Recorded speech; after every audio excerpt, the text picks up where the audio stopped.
Mes chers compatriotes, Pedro Sánchez, le premier ministre espagnol, défie Donald Trump et se pose en tant que champion de la paix face aux tensions internationales. Oui, Pedro Sánchez, chers compatriotes, écoutez, voilà ce qu'il dit. Il dit non à l'idée que des problèmes puissent être résolus par des conflits armés, a répondu Pedro Sánchez à Donald Trump. Chers compatriotes, voilà un leader, Pedro Sánchez. Il a défié Donald Trump, le président, je dis, des États-Unis d'Amérique, le pays le plus puissant au monde. Voilà Pedro Sánchez a rapproché, je vous dis, il a interpellé Donald Trump, il a mis sur les rails, il a dit la vérité. Tous les conflits ne peuvent pas être résolus par une armée. Oui, par des conflits. On ne peut pas résoudre les problèmes par des conflits. Chers compatriotes, voilà un leader. Voilà la vérité qu'il faut dire à Donald Trump. Aujourd'hui, Donald Trump, depuis qu'il est venu au pouvoir, Donald Trump aujourd'hui, il minimise tous les présidents du monde. Surtout ceux de l'Europe. Il est humilie. Ceux de l'Afrique, on n'en parle même pas. Aucun respect pour ces dirigeants-là. Et c'est compris. Tandis que lorsque Donald Trump est venu au pouvoir, avant qu'il vienne d'abord au pouvoir, lors des élections aux États-Unis, la promesse de Donald Trump, c'était quoi d'abord? C'était pour la paix entre la Russie et l'Ukraine. Et après maintenant, la migration. Et c'est compris. Lorsqu'il n'a pas pu arranger l'affaire de la Russie et l'Ukraine, maintenant il s'est focalisé sur la migration aux États-Unis. Tandis que Donald Trump, c'est le fils d'un migré. Lorsqu'il est venu en Europe, il avait dit devant les Européens que son père c'est un Polonais, que sa mère est une Allemande. Et c'est compris. Voilà aujourd'hui le même Donald Trump qui a provoqué une guerre. Une guerre qui ressemble aujourd'hui à une guerre de troisième mondiale. Je pèse mes mots. Et c'est compris. Chers compatriotes, écoutez, voilà ce que le Premier ministre espagnol a dit. Le Premier ministre espagnol se présente comme un leader pour la paix, explique Maud Petit-José, correspondant à Madrid. Aujourd'hui, Pedro, il se pose aujourd'hui comme un leader pour la paix. Et c'est compris. Donald Trump, qui faisait tous ses combats pour avoir le prix Nobel de la paix. Et c'est compris. C'est ça qu'il voudrait avoir. Aujourd'hui, voilà aujourd'hui Pedro Sánchez, celui qui mérite aujourd'hui d'avoir ce prix-là. Si aujourd'hui l'Iran et Israël font la paix, lui il mérite ça. Et c'est compris. Mais quand est-ce? Parce que Donald Trump aujourd'hui, il est là pour allumer le feu. Et c'est compris. Écoutez, voilà ce qu'il dit. Une réponse ferme dans un contexte tendu.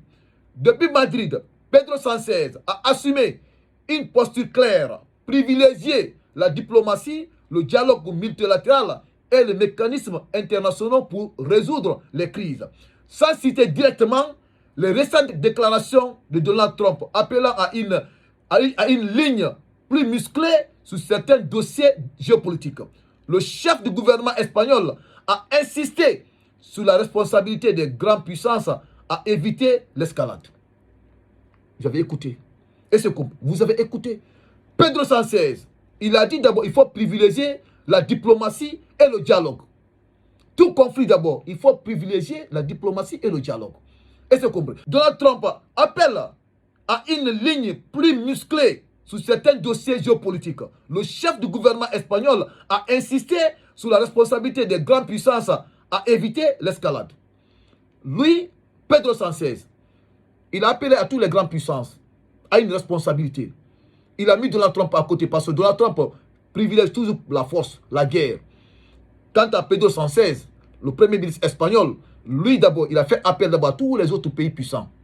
Et c'est compris. Il a parfaitement raison. Les États-Unis d'Amérique sont la première puissance dans le monde entier.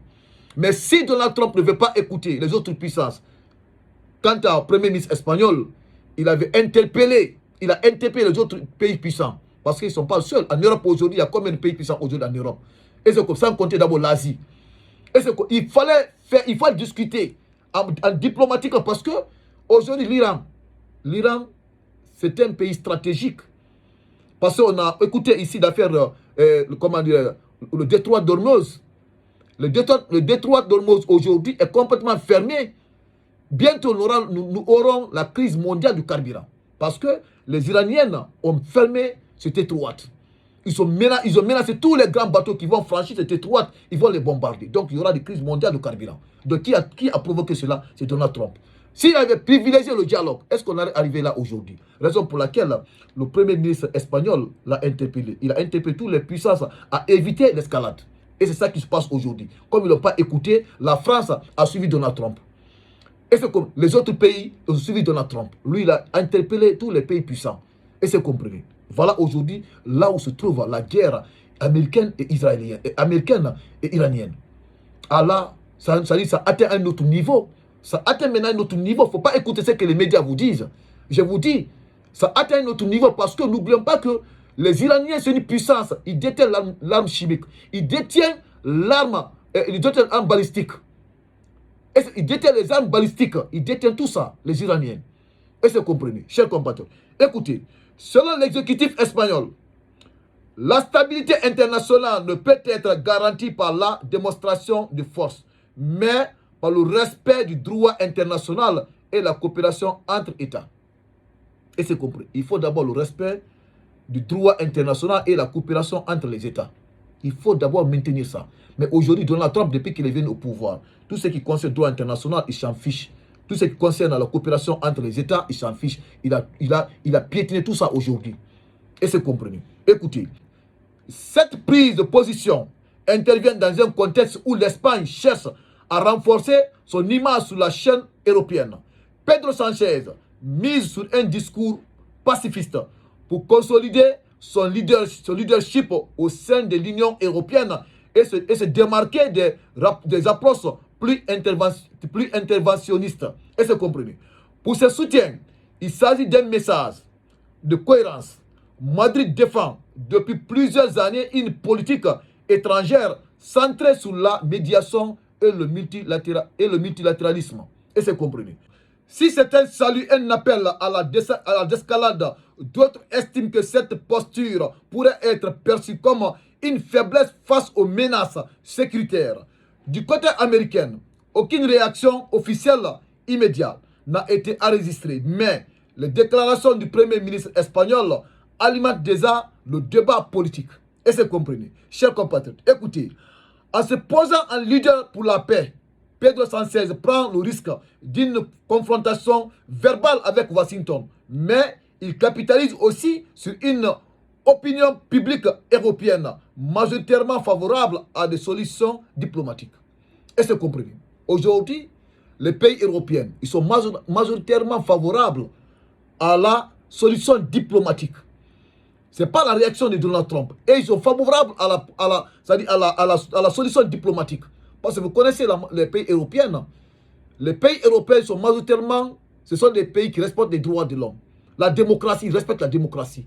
Ce n'est pas aujourd'hui Donald Trump qui vient aujourd'hui bafouer, piétiner cette démocratie. Et c'est compris. Voilà aujourd'hui Pedro Sánchez. Par rapport à sa réaction, Donald Trump a commencé à lui menacer. Oui, vous savez, Donald Trump, tous ces menaces, c'est par rapport à quoi? C'est par rapport à l'économie. Et c'est compris, guerre commerciale. C'est ça les menaces de Donald Trump. Il a commencé à menacer les Espagnols, Pedro Sánchez. Mais Pedro Sánchez n'est pas le seul. Et c'est compris. Bruxelles soutient Pedro Sánchez. Les Européens soutiennent aussi leurs alliés.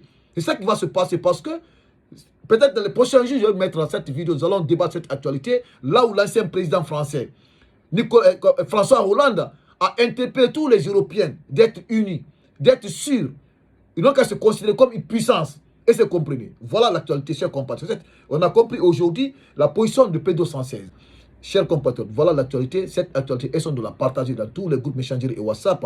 Et vous qui regardez cette actualité sur cette chaîne, Actualité 224, si vous n'êtes pas abonné, je vous invite tout simplement d'appuyer sur le bouton abonner. Vous allez vous abonner et appuyer sur la cloche de notification pour ne pas rater le prochain des actualités de Actualité 224.